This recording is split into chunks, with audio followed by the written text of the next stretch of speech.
Let's now go to line number 2 and speak with the PCMHA, working and serving the folks in Lake Melville. Keith Russell. Hi, Keith. You're on the air. How you doing, Patty? Top shelf, man. You? Oh, not too bad, not too bad. I got to say, listening to your last caller there, Jerry, I'm with you both. I think I like a little lobster too, but you got to love the fact that wherever you go in our beautiful province, you can meet some colorful folk. I tell you what, if you take the time to just meet somebody new everywhere you go, you'll never be disappointed. That's for sure. Damn straight, man. And I enjoyed the chat with Jerry, but I thought he was the best kind. Oh yeah. You held it together well with your obvious, I guess, enjoyment of some of the things that Jerry had to say. He enjoyed it. He enjoyed it too. It was good for both of us.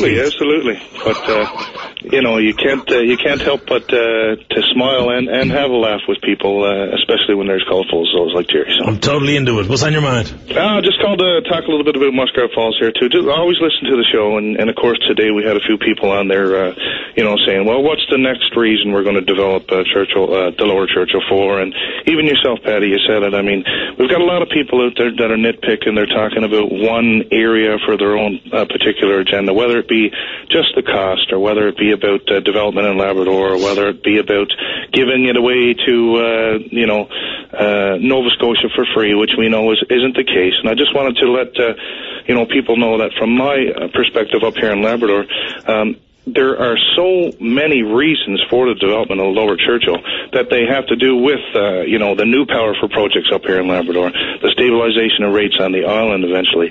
But number one, I think it's about diversification of our revenue sources as a government. But there's no revenue coming from this, Keith, in the foreseeable future.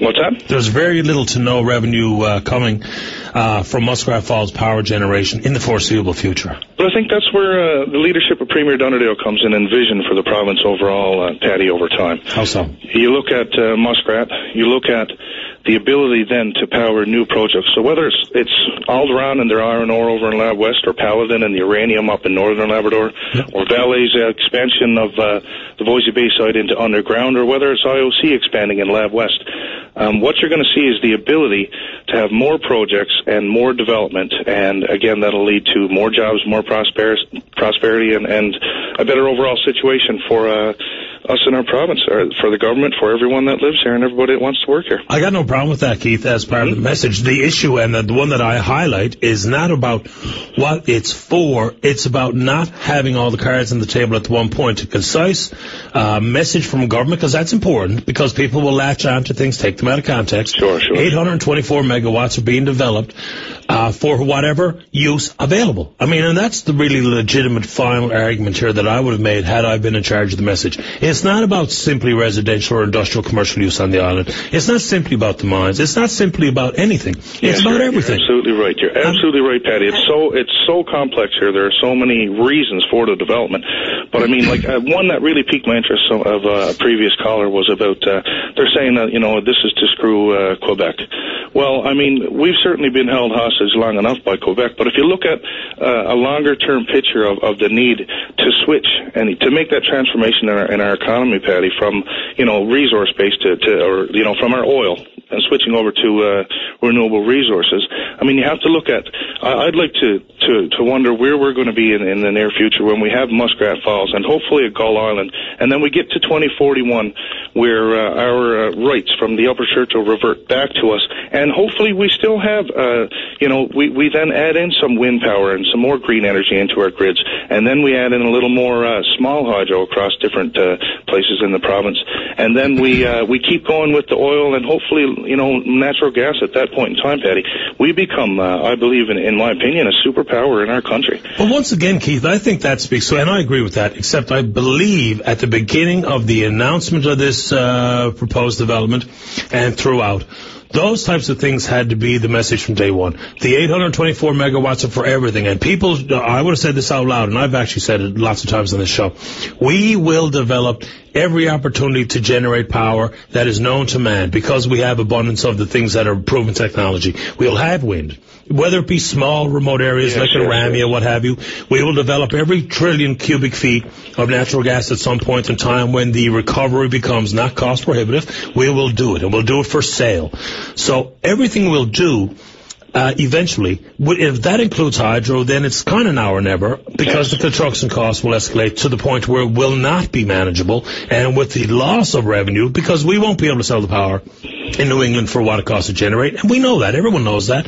So all of these mixed messages about least cost option and all that, they all need to be included in the reality of what constitutes a multi-billion-dollar force. And you look, Patty, at the need for our own power for development and for residential and all that, and to try and get away from Holyrood and our generation there.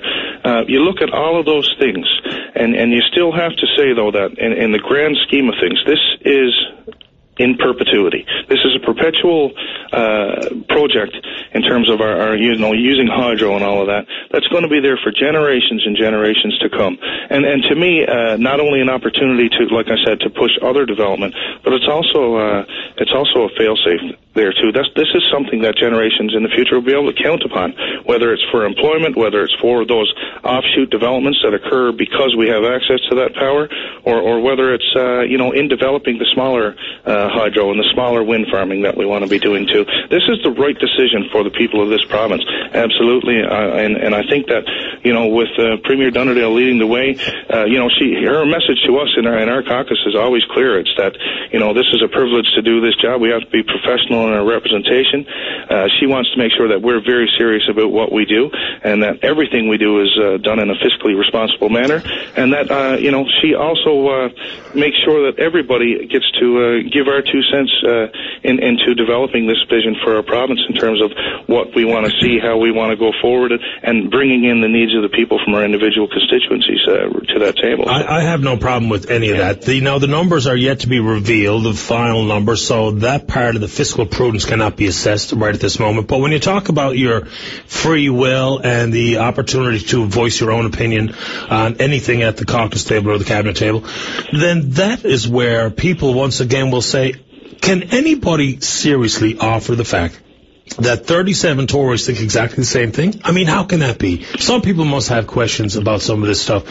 God knows people have constituents that say, this is the wrong deal. So how can possibly all the members think, oh my God, sure, this is absolutely the right way to go? Well, obviously the Premier certainly has the full support of her entire caucus behind her, that's for sure. And people do have questions, and I mean, there's nothing wrong with a healthy debate on any topic, and you can certainly get that out there. My point coming on today, Patty, was, I interact with a lot of people in my constituency on Facebook, and we've had people going in there and they make their statements about, about Muskrat, whether you're for it or against it, in relation to our government, and they talk about us doubling and tripling rates, which is absolutely not true, and they're not sure of the different parts of the project in terms of the transmission links, and some people go on, they put out the messages out there, Patty, saying that, now that they're going to be contributing to the Labrador Island link, that they're going to be owning 49% of Muskrat, which is not the case. And my intent today was to come on and to just clear up a few of those things, just to say that we have a real need for the power. This is going to be the lowest cost option, and we certainly have to be forward to thinking in terms of how we address the needs for our province over time. And I really truly believe that this is going to be not one of those projects that people look back on and say, well, boy, we should have went another way. But I think it'll be the start of something that really, really leads to independence in terms of the transformation of our economy. We'll be able to be, I believe, that superpower going down the road in the next couple of generations. We'll see, but superpower, unless you're talking about nuclear warheads or athletics, the superpower is just a catchphrase which gives people a bit of pride in something, and that's fine. But if what you say is true, then the 500 megawatt cable is too small.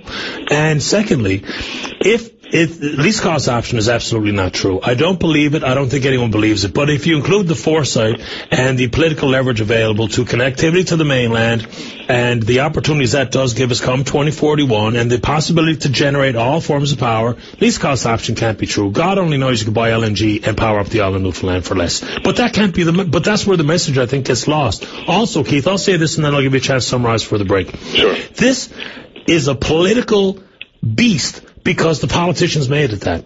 This is a deal that should have been spearheaded and spoke to strictly by Mr. Martin and by Mr. Bennett. And that's not a slight or an insult at politicians, but when we have politicians selling what is a complicated business deal, all the ins and outs are not fully understood by every member of caucus in all three parties, this is where the experts or the professionals should have been the ones wholly and solely charged with addressing the issues, answering the questions, because now when the politicians take it on, it becomes political, which totally makes it win and lose, as opposed to serious, rational debate of the merits, financially, philosophically, symbolic, everything included. And I just think that would have been a better way to go. What do you think of that? And then you can wrap up. Well, I can appreciate that, Paddy. I certainly can. And I mean, this certainly is a complex project with a lot of technicality in there that the average, ratepayer and the average, let's say it, a voter out there is just simply not going to understand.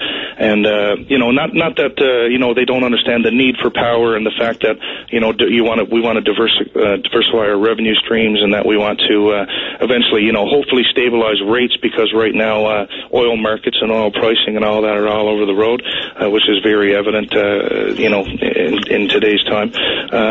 People understand that, but I mean, you're right. When they do get down to the nitty-gritty transmission, I mean, and various, we're going from Labrador to the island, over across to Nova Scotia, and we're having access then to New Brunswick and to the parts of the states. That certainly is complicated, but I think what you will see now, leading into October, I mean, with everything now signed and those 13 agreements signed with MHA there now, and we go into debate in the House of Assembly, I guess, in around October, and looking for sanction there. You will see a much more a more complete debate when the numbers get to the table in the House this time around. I think so. People will be able to tune in and watch that on TV and become much more educated, I think, into the nitty-gritty details of this particular project, Muskrat Falls, and Lower Churchill in general. I think we had a good debate here on VOCM with Miss Michael, Mr. Ball, and Jerome Kennedy, the minister. And I think when the final numbers come out, I'm going to propose we do it again. So then we'll have